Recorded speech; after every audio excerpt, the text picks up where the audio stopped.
Hello twelfth class. आज electricity का 10th lecture होगा और इसमें हम लोग बात करेंगे किरचॉफ लॉ की। और किरचॉफ लॉ क्या होता है, देखिए, इससे पहले हम लोगों ने ओम्स लॉ पढ़ा हुआ है। और ओम्स लॉ हमको क्या देता है? ओम्स लॉ बोलता है किसी सर्किट में अगर हमारे पास रेसिस्टेंस पता है, वोल्टेज पता है, तो हम लोग वहाँ पर करंट की वैल्यू आराम से फाइंड कर सकते हैं, क्योंकि V is equal to IR होता है, राइट। जैसे ये हमारे पास एक सर्किट है, अगर ये हमारे पास मान लो 10 वोल्ट है, ये मान लो 2 ओम है, ये मान लो 4 ओम है, ये मान लो 6 ओम है, ये मान लो 8 ओम है। तो अगर इस तरीके से हमारे पास कोई सर्किट दिया हुआ है, तो इस सर्किट का मेरे पास वोल्टेज दिया हुआ है, मैं इसका नेट रेसिस्टेंस फाइंड करके इसका रेसिस्टेंस फाइंड कर लूंगा। और तब अगर मुझे ये पूछा हुआ है कि फाइंड द करंट, तो हम लोग करंट की वैल्यू आराम से फाइंड कर सकते हैं, क्योंकि V is equal to I into R होता है। तो once we find resistance we can easily find the current, right. But अगर हमारे पास सर्किट थोड़ा सा डिफिकल्ट हो, थोड़ा सा कॉम्प्लिकेटेड सर्किट हो, कॉम्प्लिकेटेड सर्किट, और उसको हम लोग नाम बोलते हैं नेटवर्क। कॉम्प्लिकेटेड सर्किट जैसा कि ये है नेटवर्क, ये सिंपल एक सर्किट, ये नेटवर्क, जहां पर 3 बैटरी लगी हुई है, 3 बैटरी लगी हुई हैं, 4-5 रेसिस्टेंस लगे हुए हैं, और अब हमको बोल दिया है find the value of current through 5 ohm resistance, through 5 ohm resistance. तो अब यहाँ हम ओम्स लॉ को अप्लाई नहीं कर सकते हैं। It is very difficult to apply Ohm's law here to find the value of current across the 5 ohm resistance. तो इसकी 5 ओम रेसिस्टेंस में करंट की वैल्यू फाइंड करने के लिए, किसी भी नेटवर्क में करंट की वैल्यू फाइंड करने के लिए, हम लोगों को किरचॉफ ने रूल दिए अपने।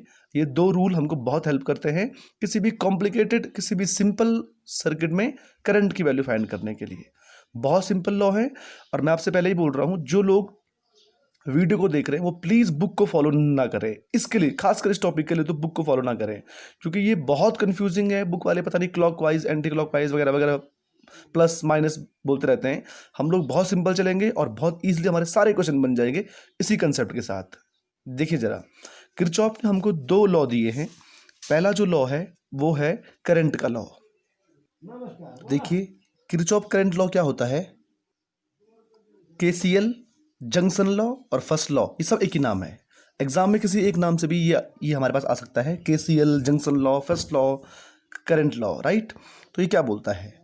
ये बोलता है, पहले तो हमको इस दोनों लॉ को समझने के लिए कुछ टर्म समझनी है। टर्म हमारी क्या होंगी? पहले जो टर्म मेरे पास है, जैसे मैं आपको एक एग्जांपल देता हूँ यहाँ पर। मान लीजिए ये हमारे पास एक बैटरी है, ये एक रेसिस्टेंस है, यहाँ से हमने, ये देखिए, एक रेसिस्टेंस हमने यहाँ जोड़ रखा है, ये एक रेसिस्टेंस, एक बैटरी हमने यहाँ जोड़ रखी है इस तरीके से, एक रेसिस्टेंस ये है, ऐसे करके, लाइक दिस। फिर से इसको हम यहाँ लेके आए, this is the again resistance. Suppose R1, R2, R3, R4, E1, E2, ये सेल की हमारे पास, राइट। तो कुछ टर्म मैं आपको समझाना चाह रहा हूँ। टर्म नंबर 1 मेरे पास है, जो है कि ब्रांच क्या होती है। एक ब्रांच क्या होती है? ब्रांच हम किसको बोलेंगे? तो ब्रांच सिंपल, ब्रांच यहाँ से point B, point A, point C, point D, point E, point F, इस तरीके से ब्रांच। जरा देखो जरा, जहाँ तक करंट सेम होगी, जहाँ तक करंट की एक ही वैल्यू होगी, वो हमारी एक ब्रांच बन जाएगी। जैसे करंट की वैल्यू A to B हमारी सेम होगी, यहाँ से यहाँ तक की वैल्यू एक होगी। करंट की value D to C same होगी, बट करंट की value A to E same नहीं होगी, या A to D सेम नहीं होगी, क्योंकि यहाँ से कुछ करंट यहाँ पास हो जाएगी, यहाँ से कुछ करंट यहाँ पास हो जाएगी। तो इसका मतलब करंट जहाँ तक सेम रहेगी वो हमारी एक ब्रांच बन जाएगी। तो current remains same across a conductor, then conductor is branch। बस ठीक है। सेकंड चीज देखिए, सेकंड हमको एक टर्म और समझनी है, वो समझना है जंक्शन क्या होता है। तो जंक्शन, जैसा कि आप लोग जानते हैं, जंक्शन मतलब जुड़ना, है ना। तो जंक्शन, जहां पर meeting point of 2 branches, branch A B और ब्रांच जो हम पे ई बी है, मान लो देखो इस ई में भी हमारे करंट की वैल्यू एक जैसी है, राइट। देखो तो ब्रांच ई बी और ब्रांच ए बी जहाँ पर मिल रहे हैं पॉइंट बी पर, that point B is junction. तो हम क्या बोलेंगे इसको, meeting point, meeting point of two branches is junction, इस तरीके से। तो पॉइंट बी हमारा यहाँ पे क्या बन जाएगा, एक जंक्शन बन जाएगा। नेक्स्ट हमको एक चीज़ और समझनी है, वो है लूप और मेस। ये क्या होता है, ये हम ना किरचॉफ लॉ को समझने की बात कर रहे हैं। अगर हमको ये टर्म समझ आ जाएंगी तो क्योंकि हम इन टर्म का यूज़ करेंगे बार बार। लूप क्या होता है, लूप जैसे लूप मतलब मेस मतलब एक क्लोज की बात करेंगे, लूप मतलब पूरा का पूरा क्लोज हो जाएगा वो लूप। जैसे बी से हम कहाँ आए, ई पे आए, ई से हम एफ पे आए, एफ से हम डी पे आए, डी से हम फिर से बी पे आए। तो this is a complete loop जहाँ से स्टार्ट करना है फिर से एंड भी वहीं पर कर देना है, this is a loop.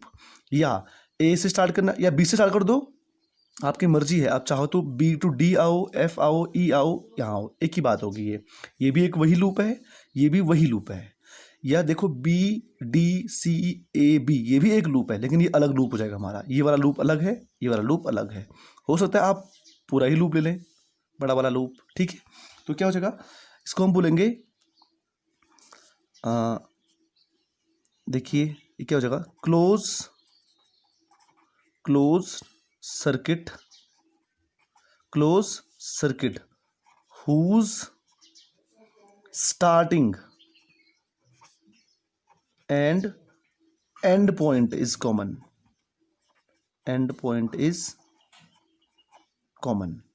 Example के लिए मैं यहां देता हूं, लूप हमारे पास हो जाएगा B D F E B, इस तरीके से ये हमारा एक लूप बन गया, राइट। या जंक्शन का मैं आपको एग्जांपल दे रहा हूँ। जंक्शन हमारे पास कौन है, एक बी पॉइंट एक जंक्शन है, डी पॉइंट हमारे पास एक जंक्शन है, बी एक जंक्शन है, डी एक जंक्शन है। ब्रांच हमारे पास कौन सी है, तो ब्रांच हमारे पास ए बी एक ब्रांच है, हमारे पास सी डी एक ब्रांच है, हमारे पास बी ई एक ब्रांच है, बहुत सारी ब्रांचेस हमारे पास हैं इस तरीके से। तो अगर हमारे पास हमको ब्रांच, जंक्शन और लूप समझ आ चुका है तो हम लोग किरचॉफ लॉ को आराम से समझ सकते हैं। तो फर्स्ट लॉ क्या बोलता है, केसीएल को समझते हैं। Here KCL, Kirchhoff current law, ये क्या बोलता है, ये लॉ बोलता है, बड़ा सिंपल सा लॉ है।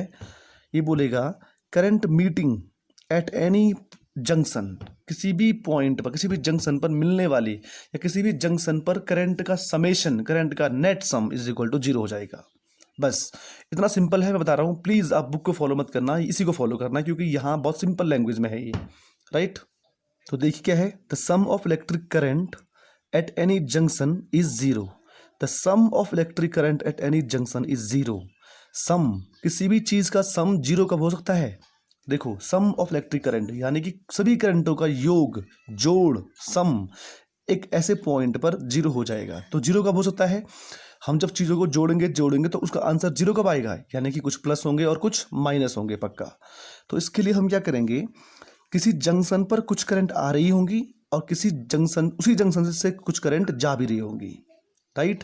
देखिए we can not create the electric charge but we can transfer the electric charge from one body to another body. तो इसमें हम एक चीज देखेंगे, कुछ चार्ज तो आएगा, चार्ज मतलब करंट, कुछ करंट तो आएंगी और कुछ करंट जाएंगी। So we can not create the current, हम करंट को क्रिएट नहीं कर रहे हैं। करंट क्या हो रही है, करंट आ भी रही है और करंट जा भी रही है, बेसिकली बात ये है। तो इसमें मैं एक चीज में और लिखूंगा, it is totally based on the conservation of charge, right. So totally based on conservation of electric charge. क्यों, क्योंकि जितना चार्ज आएगा उतना ही चार्ज जाएगा भी। तो इसके लिए हम देखो एक चीज बोल रहा हूं, ये लॉ क्या बोल रहा है, the sum of electric current at any junction is 0, यानी कि summation sum of electric current is equal to 0, summation electric current. तो it is totally based on conservation of electric charge. ऐसा कैसे हो सकता है, देखो summation I is equal to, मैं 0 बोल रहा हूँ, सारी करंट का सम कितना होना चाहिए, 0। तो ऐसा तब हो सकता है जब कुछ प्लस होंगी और कुछ माइनस होंगी। तो इसके लिए हम साइन कन्वेंशन यूज करेंगे।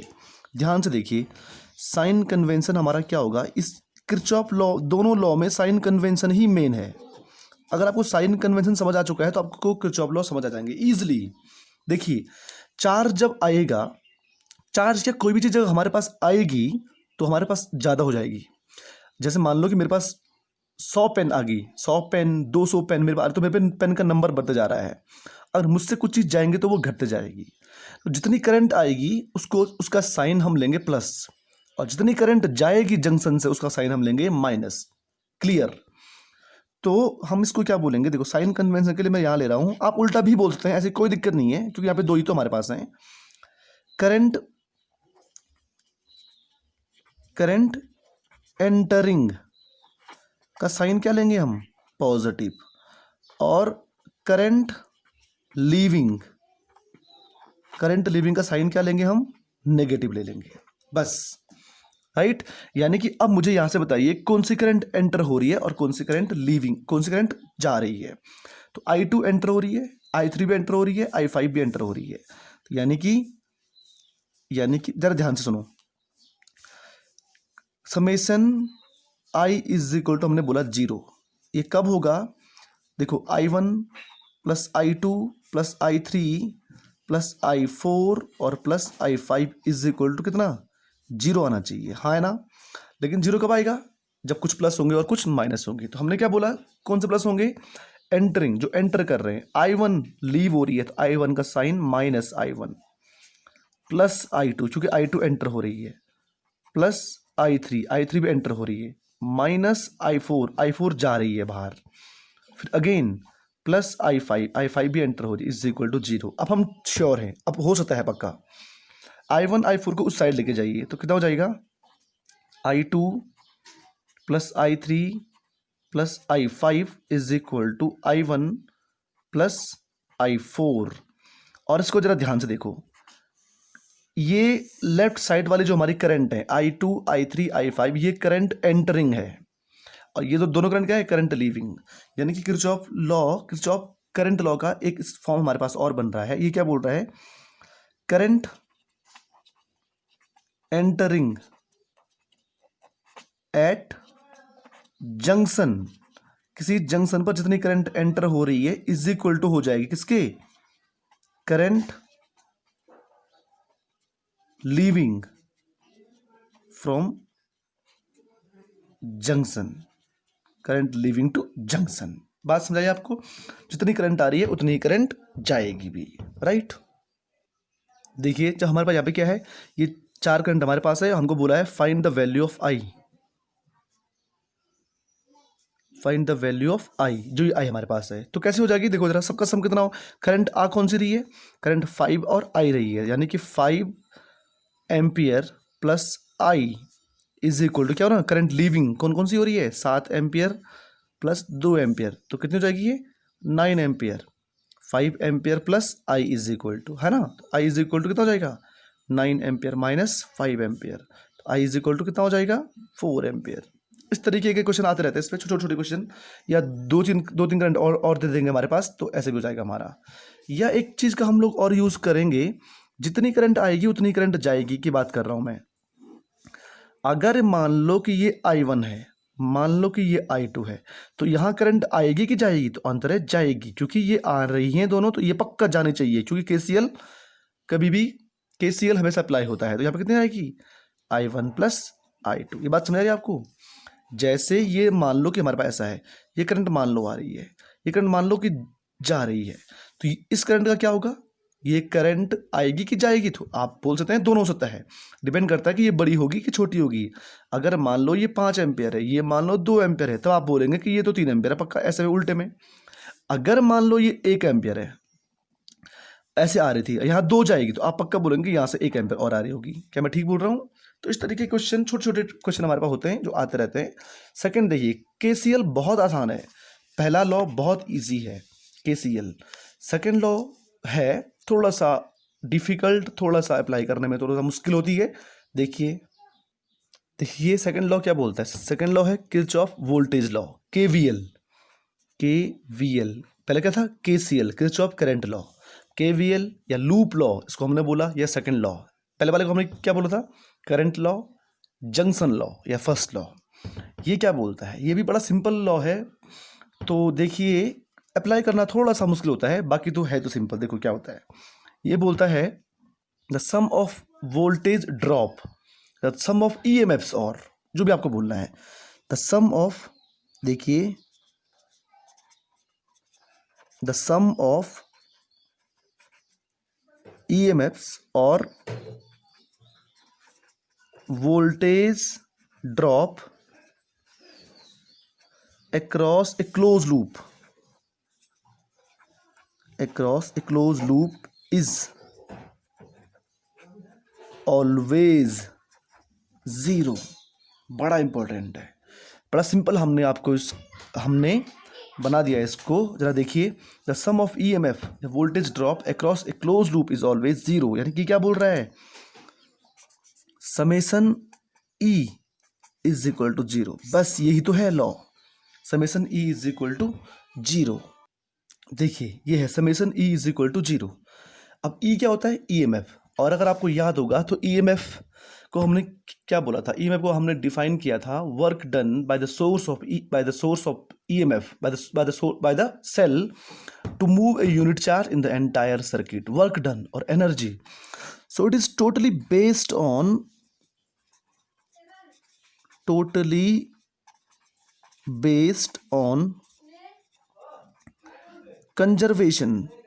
Conservation of energy.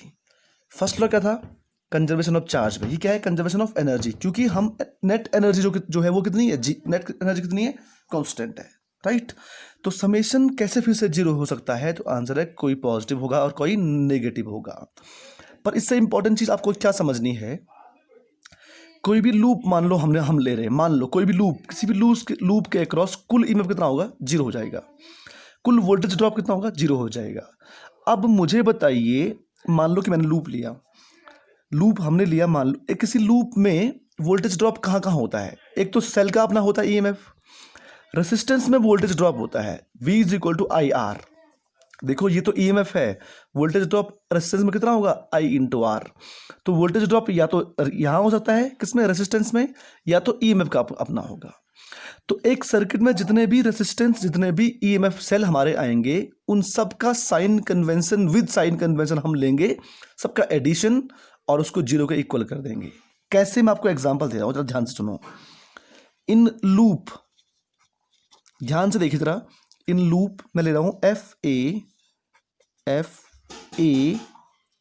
B E F, ये हमने एक लूप लिया, ये लूप लिया हमने, राइट। अब इस लूप में देखो जरा, अगर मैं एफ से ए पे आया, देखिए लूप क्या लिया आपने, F A B E F. F से जब ए पे गया आप लोग, पहले देखो, आप चाहो तो इस लूप को ऐसे भी ले सकते हैं, F E B A F, कोई दिक्कत नहीं है। पर once we start from here then continue with that, and once we start from here then continue with that. अगर आपने यहां से स्टार्ट किया है तो यहीं से स्टार्ट कीजिए, इस तरीके से। ऐसा नहीं कि एक लाइन आप यहां गए फिर आप यहां आए, ऐसा नहीं होगा।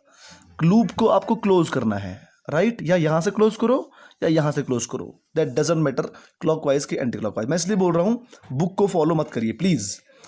अब देखो क्या होगा, एफ से जब मैं ए पे गया तो पहले मेरे रास्ते में जो आया वो कौन आया, रेसिस्टेंस आया।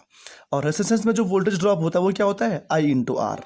तो यहाँ पे I कितनी है, I1, R कितना है, I1 R1, तो ये हो जाएगा I1 R1। तब कौन आया, EMF आया E1। तब मैं कहाँ आया, ए पे आ गया, अब ऐसे कहाँ पे आ रहा, बी पे, उस बीच तो कोई नहीं आया। अब कहाँ आया, फिर से यहाँ आ गया सेल में, फिर कौन आ गया, E2 आ गया, फिर कौन आ गया, रेसिस्टेंस आ गया। इसमें क्या है, ड्रॉप I2 इंटू R2, क्योंकि यहाँ पे I2 है, I2 R2। फिर कहाँ आया, फिर से मुझे F पे जाना है, फिर कोई नहीं आया, कितना होगा, सम जीरो। पर पॉइंट वाली बात यह है कि सारी चीजें ऐड हो रही हैं और net sum is equal to कितना मिल रहा है, जीरो मिल रहा है। तो फिर से ये कैसे पॉसिबल है, तो हमको साइन कन्वेंशन यूज करना है, और ये बहुत इंपॉर्टेंट साइन कन्वेंशन। अगर आप यहां समझ गए तो आप सब कुछ समझ आएंगे। साइन कन्वेंशन किसमें, केवीएल के लिए। ध्यान से देखिए, कुछ नहीं, clock anti clock plus minus कुछ भी नहीं, ध्यान से देखो जरा एक बार। अगर देखो ये है किसके लिए, फॉर ईएमएफ के लिए। ईएमएफ के का साइन पॉजिटिव लेना है कि नेगेटिव लेना है, सेल का ईएमएफ, उसके लिए जरा देख लो। अगर हमारी जर्नी में सेल का पॉजिटिव टर्मिनल पहले पड़ रहा है, अगर मैं यहाँ जैसे यहाँ पे गया, मैं एफ से मैं ए पे आया ना, तो पहले कौन सा आया, पॉजिटिव टर्मिनल आया सेल का, तो मैं सेल के ईएमएफ को पॉजिटिव ले लूंगा। फिर से अगर मैं यहां से जा रहा हूं, इस साइड से मैं जा रहा हूं, ये E1 है, अगर मेरी जर्नी की डायरेक्शन ये रही, ये कौन है,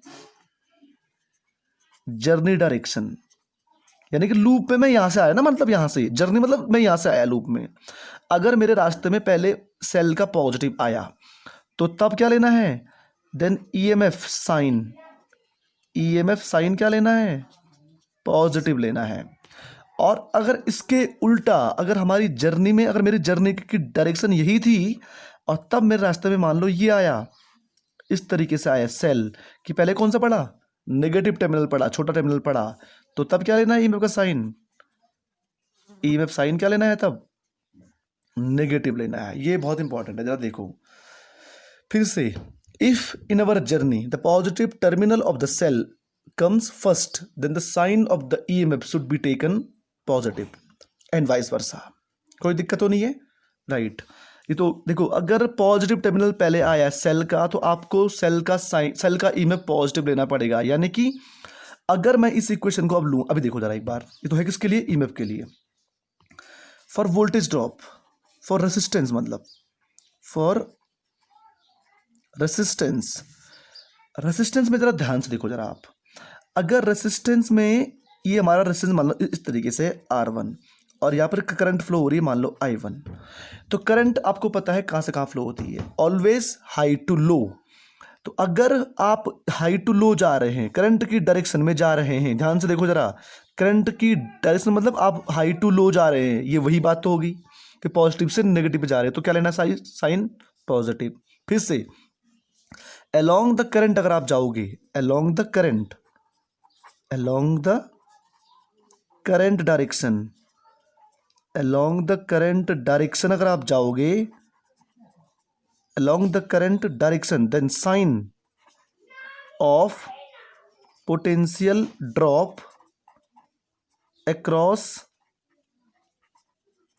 resistance must be positive। कैसा होगा, पॉजिटिव, और अपोजिट टू द करंट जाएंगे तो नेगेटिव, एंड वाइस वर्सा। ये बात समझ आ रही है आपको मैं क्या बोल रहा हूं, यानी कि अगर मैं यहां आपको, अगर करंट के डायरेक्शन में जाएंगे तो क्या लेंगे, साइन पॉजिटिव। ये किसके लिए है, ये रेसिस्टेंस के लिए है, ये इसके लिए नहीं है, ईएमएफ के लिए।